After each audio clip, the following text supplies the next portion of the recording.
Ladies and gentlemen, it's Saturday night, which means it's time for my stand-up guest. He's fantastic. He did the Edinburgh Festival early this year and was a sellout success. So, please welcome Naz Osmanoglu!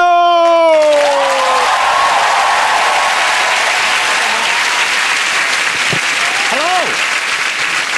How are we doing? We well? Yeah! Hello, my name's Naz Osmanoglu. I'm half English, half Turkish. Any Turks in? Didn't think so. There's one deranged man in the corner there. All right, Dad. Right. Yes, I know a lot of you thinking you don't look Turkish, you don't sound Turkish, but my full name is in fact Nazım Ziadin Nazım Osmanoglu. And yes, my first name does feature twice in that atrocity. Good evening. Hello. Lovely to be here. I do have that Turkish fire that burns deep within. As a result, I will open the door for a lady, but also spear an infidel, if provoked. When he pass the brie, impale the brie. Impale 3 wheels of brie, and feed it to our Turkish friends. Well, I want to talk tonight a little bit about masculinity and manliness, and I thought where better to begin than with the appointed scout leader, Bear Grylls. Do we know who Bear Grylls is? Yeah. If you don't know who Bear Grylls is, he's a TV survival expert, and he's fucking mental. His name is Bear Grylls.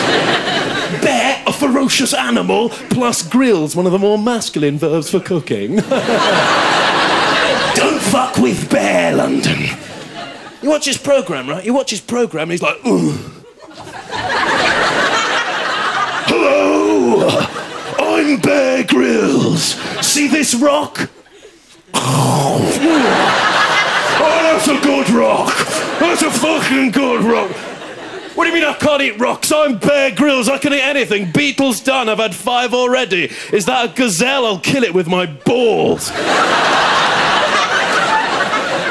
He's just arrogant. You watch his programme?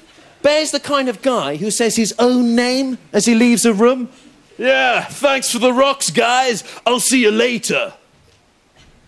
Bear Grylls. Or when he hangs up on the phone, okay, bye. I love you too. No, I love you more. No, you hang up first. Okay, all right, I'm going to go in a minute. Okay, bye, pumpkin, bye. Bear Grylls. I can imagine his pregnant mother going in for her ultrasound at 10 weeks and the doctor's there with the scanner.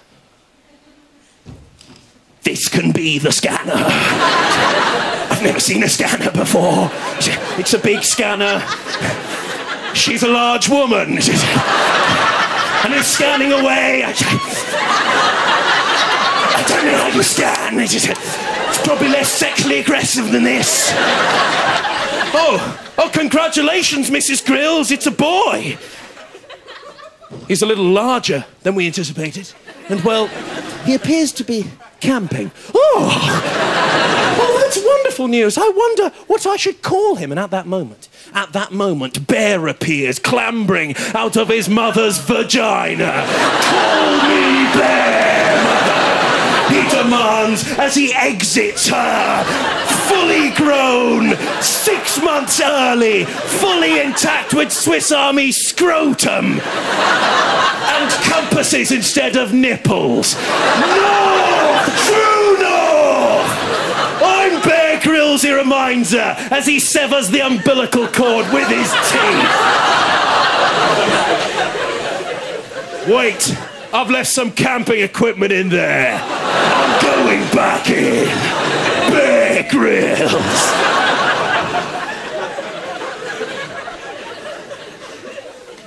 For me, the real hero of the programme isn't actually Bear. It's his cameraman.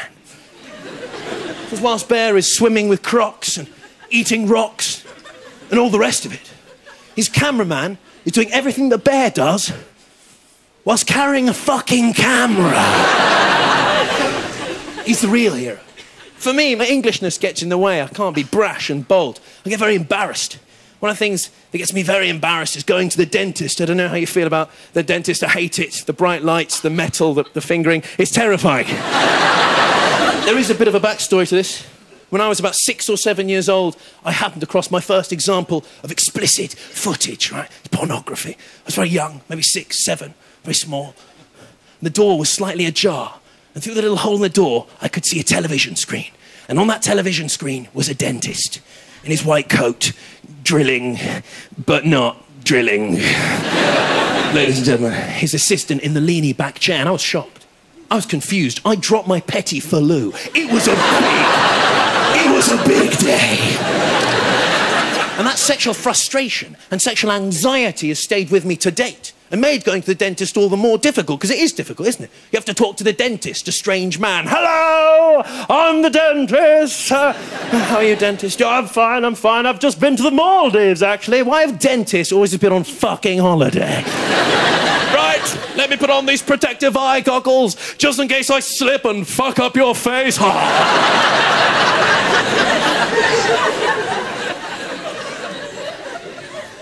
Then he puts his finger into your mouth.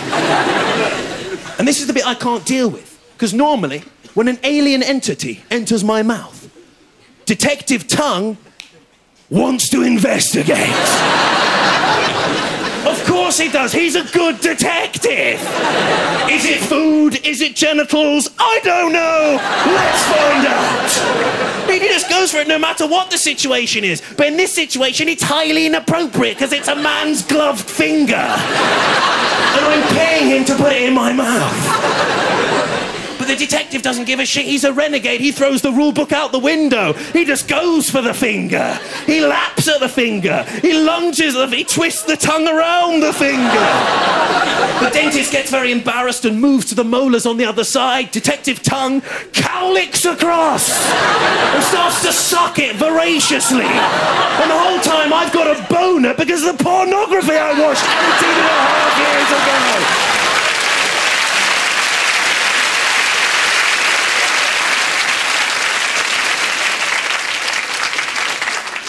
Do you want to hear my most embarrassing story? Yes. Someone's very enthusiastic over there. Has anyone ever been to Amsterdam? Yes. There's always a slight pause before people answer that question. And of the people who murmured and said yes, has anyone ever been to a live sex show? Just some giggling members at the front. Because I went to Amsterdam with a few of my friends, and I went to one of these live sex shows, and I didn't realise that audience participation is heavily encouraged, right? I'm not trying to fuck anyone, this is... It's just fact. And I was sitting in the front row, and suddenly they got me up on stage, and it was fine, it was fine. We did a bit of a dance, we did the conga, and then a man in a gorilla outfit came out from the back and scared us, and it was all terribly hilarious in a sort of Dutch way. Audience participation, tick. Sat back down again. Then the second act came out, solo act, all in leather, with a whip. And suddenly I found myself up on stage again, because she was good with the whip. And she put a collar around my neck and started walking me around the stage like a dog, which is fine, because I like dogs. You know, I'm an animal lover, that's okay. What I didn't really deal with very well was the contraption that she then went to get from the back of the stage and affixed into position. This contraption, ladies and gentlemen, can only be described as a black 10-inch strap-on head dildo, which I was now wearing like a slutty unicorn.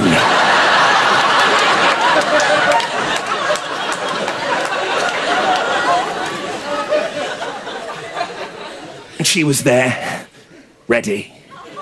2 chin straps, it's not coming off. And the audience are all waiting. And so, ladies and gentlemen, out of embarrassment and almost a sense of duty, I fucked her with my head. It looked a bit like this. I am so sorry, madam, that I'm being forced to do this to you. I'm struggling to maintain any sort of rhythm because of how upset I am right now. Inside I was crying, outside I was fucking someone with my head. 3 minutes I'd performed that heinous operation. Someone in the front row actually vomited as I literally became a dickhead. I've been talking about all the stupid things I do, and I know a lot of comedians talk about all the stupid things, but to be honest, why would you brag about all the sensible things that you do? Oh, yeah, I do loads of intelligent things. See this? Insured. I mean, it's just boring. It's boring. Mind you, I think, considering things I don't like, I hate texting. I'm not a big texter. Any texters in? You're wrong. I hate texting. My main qualm with texting is that when you text someone and you're awaiting reply, you know in real time how little they care about you. That never happens in a face-to-face conversation, does it? All right, mate, how you doing? Oh, not too bad, not too bad. You got any plans tonight? No. Do you want to go for a drink?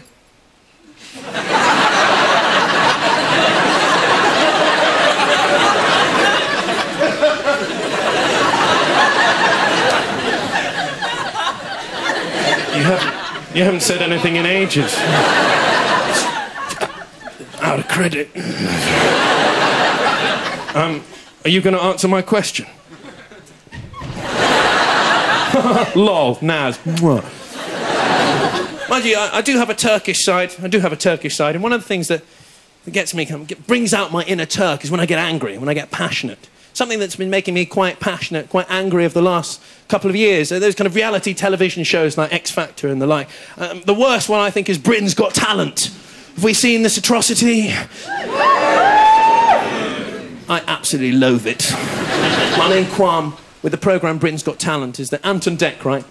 Lovely guys. Ant and Dec. No matter how shit the act is, no matter how little talent the act doesn't possess, Ant and Dec are consistently enthusiastic. They love everything. I think, ladies and gentlemen, someone should go onto the programme Britain's Got Talent and do something so disgusting, so debauched, so utterly unforgivable that even Ant and Dec can't deal with it. I'd go on to Britain's Got Talent. Good evening, Britain. Tonight, ladies and gentlemen, I will be ritually sacrificing this series of goats while singing the national anthem. I hope you like it. God save our gracious Queen. Long live our noble Queen. God save the Queen. Ba-da-da-da, stand her victorious. That's a sore, happy and glorious. This boy just piss on the front row. God save the Queen! And now, ladies and gentlemen, for our grand finale where I shit myself.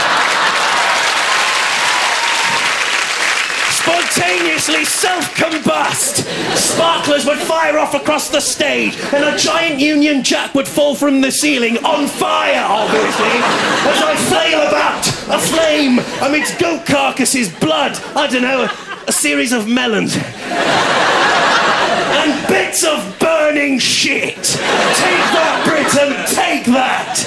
And afterwards we could all gangbang Jedward in the fucking car park. Thank you.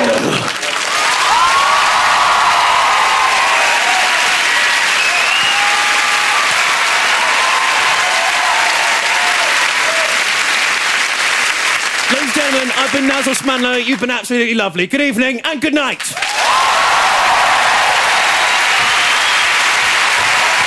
Big give it up for Naz Osmanoglu!